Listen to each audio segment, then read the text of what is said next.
Cornelius Vanderbilt died holding more money than the United States government. His estate was valued at approximately $105 million, a figure the New York Times treated not merely as news, but as a statement about what a single human being could accumulate in a single lifetime. His fortune equaled roughly 1.1% of the entire American GDP. In other words, $1 out of every 87 in the country was his. Adjusted to today's economy using that same GDP share measure, estimates range from $185 to $200 billion, placing him alongside the wealthiest people alive on Earth right now. 96 years later, 120 of his descendants gathered at Vanderbilt University in Nashville for the family's first ever reunion. According to family historian Arthur T. Vanderbilt II, the author of Fortune's Children, The Fall of the House of Vanderbilt, not one person at that table was a millionaire. $185 billion. 120 descendants. Not one millionaire. How does a fortune that large simply vanish? Cornelius Vanderbilt was born on the 27th of May, 1794, on Staten Island, New York, the fourth of 9 children in a farming family of Dutch descent.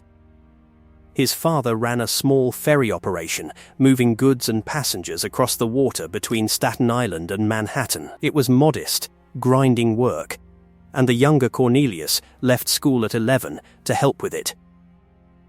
He had no formal education beyond that. He would never get any more. But he watched. He learned how the water moved, how the tides ran, how to load a boat and price a passage. And by the time he was 16, he had decided that working for his father was not enough. What happened next became one of the founding myths of American capitalism. He went to his mother, Phoebe Hand, and struck a deal. She would lend him $100. In exchange, he would plow 8 acres of their rocky, difficult farmland, land she had been unable to work. He accepted. He recruited his friends to help him with the plowing, paying them not in cash, but in free rides on the boat he was about to buy. He finished the job, collected the loan, bought a flat-bottomed periauger he named the Swiftsure, and launched himself into direct competition with his own father. He repaid the loan within months. This is where the story usually skips ahead to the railroads, to the mansion on Fifth Avenue, to the gilded excess. But what happened in between is worth slowing down for, because it reveals exactly what kind of mind built this fortune, and why its absence in the next generation mattered so much. In the years after 1810, the young Vanderbilt did not simply run a ferry. He studied every competitor on the water. He undercut their prices. He offered faster, more reliable service. He worked longer hours. When the War of 1812 broke out, he secured a government contract to supply the 6 forts ringing New York Harbor, his first taste of government money, and his first lesson in how to win a contract by being indispensable. The profits from that contract let him build 3 more vessels. One of them was the largest schooner on the Hudson River. The crews who worked for him started calling him Commodore, a nickname he encouraged, sometimes appearing on deck in a naval-style uniform, and the name followed him for the rest of his life. By the 1820s, the Commodore had moved into steam. Steamboats were the technological revolution of the era, faster, more powerful, more profitable than sail. He went to work for Thomas Gibbons, a New Jersey operator who was fighting a state-sanctioned monopoly on New York waters controlled by Robert Livingston and Robert Fulton. Vanderbilt ran Gibbons's boats so efficiently and undercut the monopoly so aggressively that the case went all the way to the United States Supreme Court. In Gibbons v. Ogden in 1824, the court struck down the monopoly. Vanderbilt was not a legal party to that case. It was Gibbons and his lawyers who argued it. But he had been the instrument that made the fight unavoidable. Without a competitor willing to run boats into contested waters, regardless of the consequences, there would have been no case to bring. Rather than celebrate, He went into business for himself and started doing to others exactly what he had done to the monopoly. He chose a route, undercut the established operators, drove down their prices, and waited. His competitors, bleeding from the price war, would eventually approach him with an offer: take our money and leave our route alone. The Hudson River Steamboat Association paid him $100,000 plus $5,000 per year, simply to stop competing with them on the Hudson. He took the money. Then he moved to Long Island Sound and did it all again.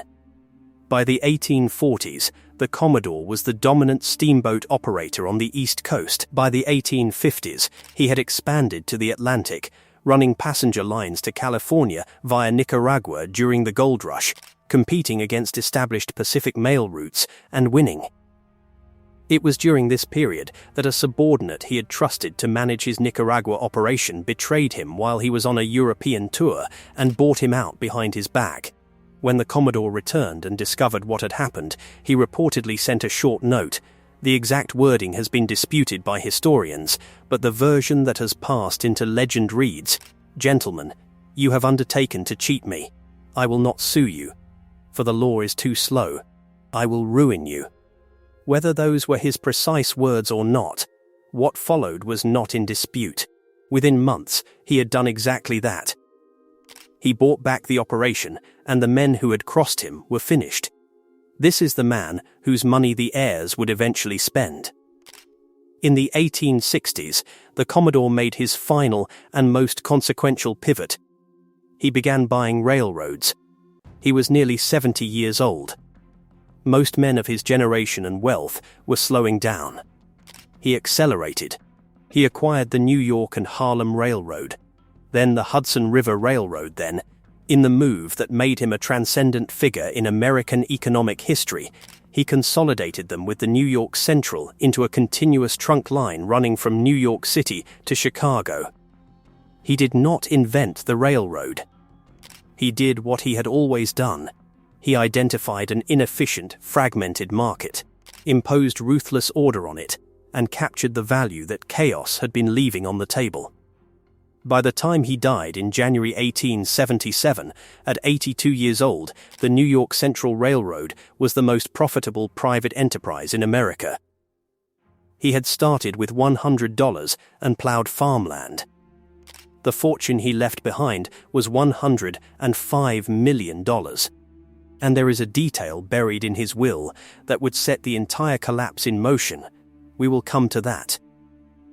The Commodore had one other son besides William Henry, and 9 daughters. His will left 95% of the estate, roughly $90 million, to William Henry. The other children received fractions. His daughters received far less than even William Henry's own sons. The 10 additional siblings disputed the will in court, claiming the Commodore was not of sound mind. They lost. But the lawsuit cost money, consumed years, and announced to the world that the Vanderbilt fortune was already a source of family warfare, before a single mansion had been built. Cornelius Vanderbilt had spent decades convinced that his son William Henry was not capable of managing the empire. He had reportedly called him a blockhead and a blatherskite, a blustering fool.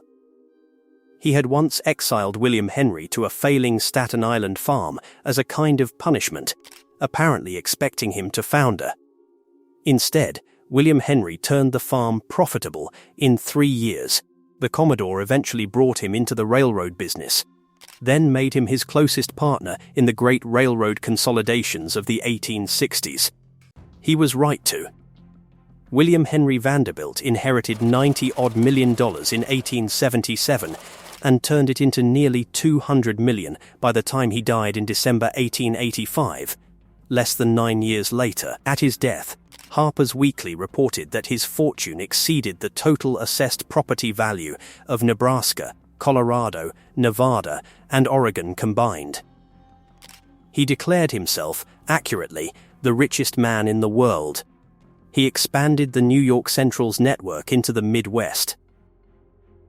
He paid for Cleopatra's Needle, an ancient Egyptian obelisk, to be transported from Alexandria to Central Park, bearing the shipping costs personally as a gift to the city. He donated $500,000 to found Columbia University's College of Physicians and Surgeons. He was, in his quiet way, a genuine builder. He is remembered, however, for 4 words.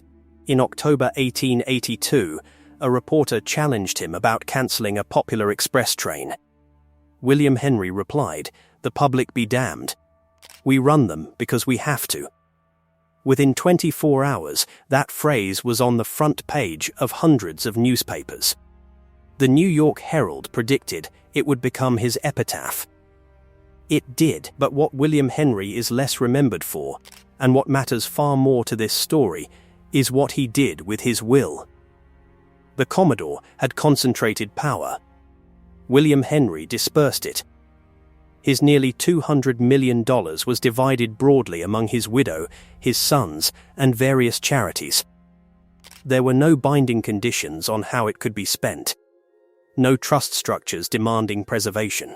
No rule requiring the heirs to remain in the railroad business. No mechanism at all for keeping the fortune together.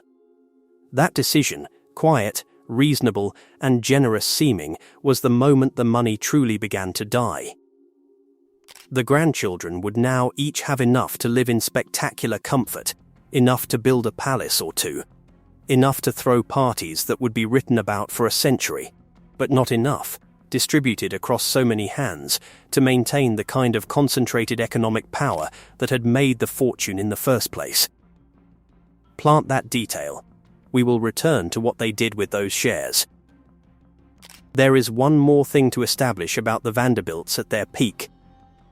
Something most accounts leave out entirely. At the height of their power, in the 1880s and 1890s, the Vanderbilt family was not fully accepted by New York's highest social circle. Caroline Schermerhorn Astor, the Mrs. Astor, controlled a list of the 400 people worth knowing in New York. The Vanderbilts, despite their incomprehensible wealth, were not on it. Old New York considered them too new, too rough, too obviously rich. The Commodore had been illiterate, foul-mouthed, and reportedly inclined to spit tobacco juice at social events. His money was railroad money, industrial money, and in the 1880s that still smelled of grease. The grandchildren decided to fix this. And that decision would cost them everything. We will come to that. In March 1883, William Henry Vanderbilt's daughter-in-law Alva, wife of his son William Kissam, held a costume ball at the new Vanderbilt mansion at 660 Fifth Avenue that she and her husband had just finished building. The ball cost $250,000. At current values, that is somewhere in the range of $6 to $7 million. For a single party, $65,000 went to champagne alone. 1,200 guests attended, many in costumes that had taken months to design and build. The New York Times described it as a fairyland. But the ball was not entertainment. It was a calculated social operation. Alva Vanderbilt had engineered the guest list to force a specific outcome. Mrs. Astor would have to come.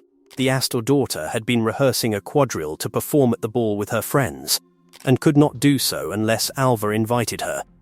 And Alva had made clear she would not invite anyone who had not first paid a social call. Mrs. Astor sent her carriage to the Vanderbilt house. Her calling card was left. The Vanderbilts were in. It is impossible to overstate what this tells us about where the family's energy was going.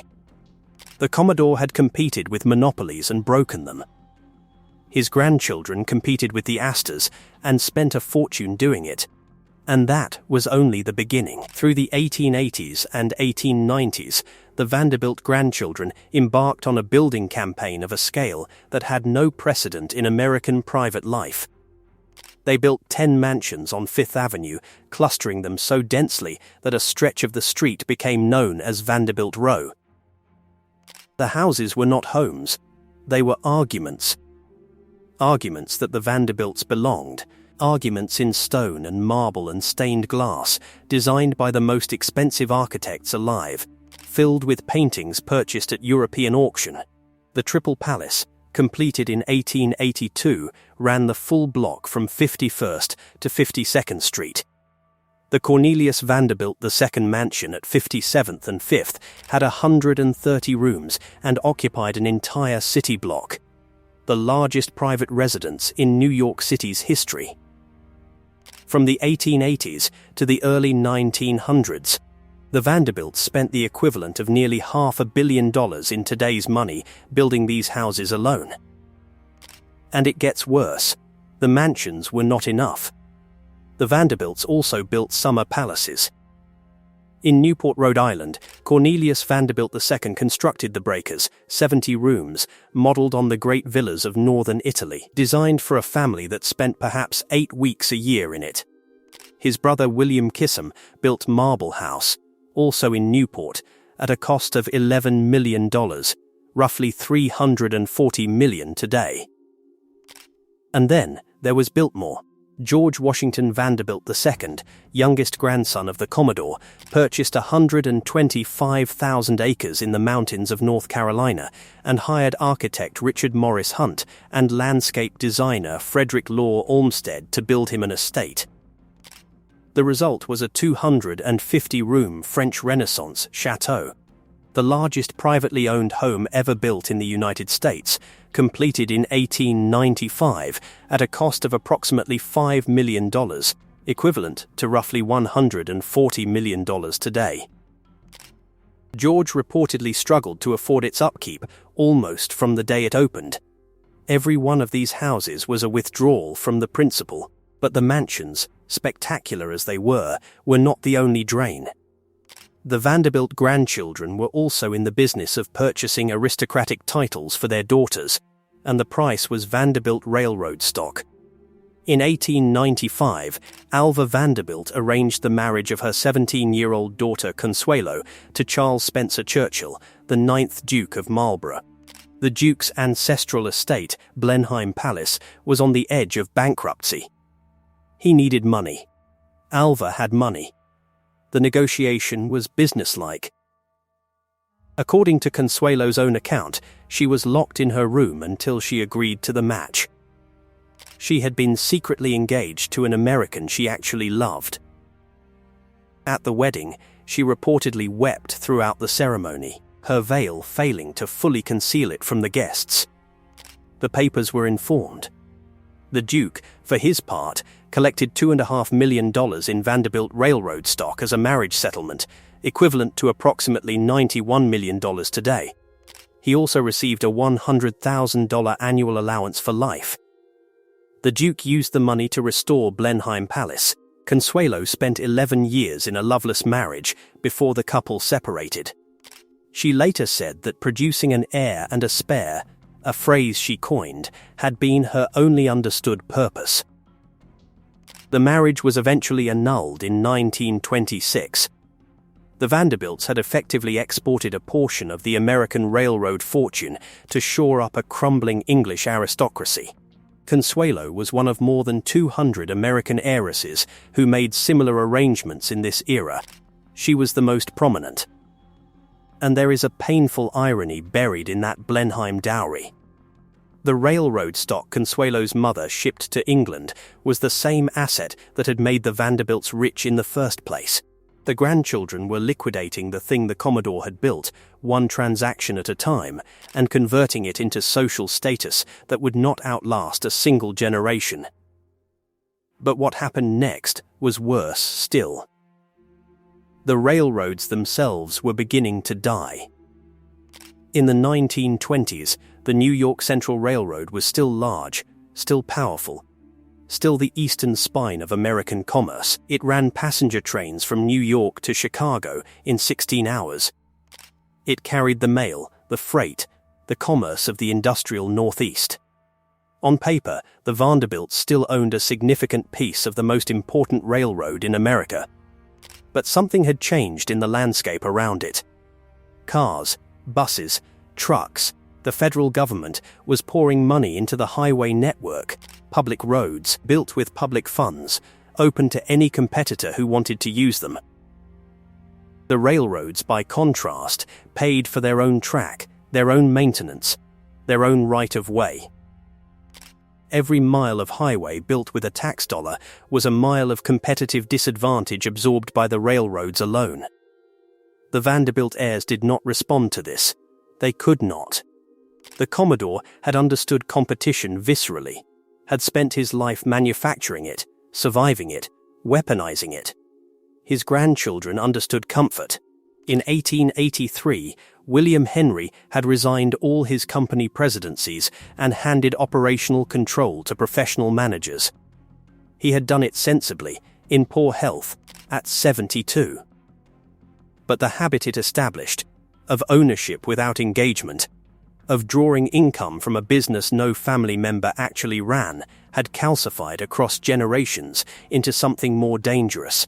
By the time the competitive threat from highways was obvious, the Vanderbilts had been absent from the actual management of the railroad for decades. There was no one in the family positioned to fight. By the end of World War II, airline travel was pulling away the long-distance passengers. Trucks were pulling away the freight. The New York Central was bleeding. The Vanderbilt heirs had retreated entirely to art collecting, horse breeding, and yacht racing. When the business needed someone to lead it into a new era, the family that owned the name had nothing left to offer. The railroad eventually merged with the Pennsylvania Railroad in 1968 to form Penn Central, and Penn Central went bankrupt in 1970, the largest corporate bankruptcy in American history to that point. The empire the Commodore had assembled piece by piece across 5 decades of relentless competition collapsed in a courtroom filing. The Vanderbilt name was not even attached to it by then. The mansions had already followed the money down. The first Fifth Avenue mansion was demolished in 1914. Then another. By 1947, every single one of the Vanderbilt palaces on Fifth Avenue had been broken to rubble, their contents sold at auction, their sites sold to developers. Where the 130-room Cornelius Vanderbilt II mansion had stood at 57th and 5th, Bergdorf Goodman was built. Where the Triple Palace had occupied the full block between 51st and 52nd Streets, office towers rose. Today, at the base of those towers, a Nike store, a Zara, an Abercrombie & Fitch. The first of those Fifth Avenue mansions had been completed in 1882. The last was demolished in 1947. 65 years. That was the entire lifespan of Vanderbilt Row. The last famous Vanderbilt was a woman named Gloria, Reginald Claypool Vanderbilt's daughter, born in 1924. Her father was the Commodore's great-grandson. By the time Reginald inherited his share of the fortune, the structural dispersal of William Henry's will had already run several cycles. Reginald received enough to live on extravagantly. He chose to. He drank heavily. He gambled compulsively. He was 45 years old when he died in 1925 from cirrhosis of the liver, having burned through an estimated $25 million in roughly 14 years. His bank account at death held $423,000. His infant daughter, Gloria, inherited a $2.5 million trust that his own father had locked away for grandchildren, money Reginald could not touch, which is the only reason his daughter had anything at all. The infant Gloria Vanderbilt became the poor little rich girl, a tabloid fixture at age 10 during a savage 1934 custody battle between her mother and her aunt, Gertrude Vanderbilt Whitney. The trial ran for 7 weeks. It was called the trial of the century. It was closed to the press when a maid accused the child's mother of a liaison with a member of the British royal family. Depression-era Americans followed every detail with the grim fascination of people watching a dynasty destroy itself in real time. Gloria grew up. Eventually, she launched a line of designer jeans in the 1970s, put her name on perfume, became a working artist and writer. She made more money in her own career, reportedly, than she ever inherited from the Vanderbilt estate. She had 4 marriages, great talent, and genuine resilience. She was, in many ways, the most impressive Vanderbilt in a century. She died in June 2019 at the age of 95. When her will was filed in Manhattan Surrogate's Court, the total value of her estate was less than $1.5 million. Her son, the CNN anchor Anderson Cooper, inherited most of it. Cooper had already told the story years earlier without meaning to. In 2014, he told a radio interviewer that his mother had made clear there was no trust fund, no inheritance. He said he called inherited wealth a curse and an initiative sucker. He said he would not have been motivated if he had felt a pot of gold waiting for him. He was right about the curse. He was wrong about the pot of gold. The Commodore's $105 million fortune, which compounded at 4% real return for 96 years, should have produced roughly $40 million for each of the 120 descendants at that 1973 reunion, had produced 5 generations later an estate of less than $1.5 million for the last famous heir. Anderson Cooper, Yale graduate, former CIA intern, one of the most recognizable journalists in America, built his career entirely on his own work. He had to. That is the final accounting of the greatest fortune in American history. The Vanderbilt collapse was not a single catastrophe. There was no market crash that took them, no fraud, no one bad night at cards that ended it. The actual record is duller and more damning than that. It was a decision made in 1885 when William Henry divided the fortune without conditions. It was 1,000 parties, 100 racing yachts, 10 Fifth Avenue mansions that sat mostly empty. It was a mother who cared more about Mrs. Astor's calling card than about her daughter's happiness, and shipped $2.5 million in railroad stock to England to buy a title. It was 4 generations of people who knew exactly how to spend a fortune, and not one who knew how to build one. The Commodore understood something his descendants forgot the moment they achieved what they thought they wanted. Wealth is not a thing you have. It is a thing you do, continuously, relentlessly, against competition that is always trying to take it from you. The moment you stop doing it, someone else starts, and eventually they win. He built his empire by making things move. Ferries, steamboats, railroads, things that carried the commerce of a growing nation from one place to another. His heirs built palaces and bought titles and threw parties that the New York Times called fairylands. They did not make things move. They moved into things, into houses, into society, into a world of inherited position that had no engine underneath it. The mansions are gone now. The railroad was absorbed, merged, eventually nationalized in all but name. The university still stands in Nashville, the one thing the Commodore built that his heirs could not demolish. 120 descendants gathered there in 1973, and not one of them was a millionaire. The Astor family, who once controlled the social gate the Vanderbilts spent millions trying to crash, dissolved in almost exactly the same years, for almost exactly the same reasons. The Astors built palaces too. They married titles too. Their Fifth Avenue mansions fell to the same wrecker's ball. Their story runs so close to the Vanderbilts that it is almost impossible to tell at the same distance. Was Cornelius Vanderbilt a visionary, or a man whose vision died with him?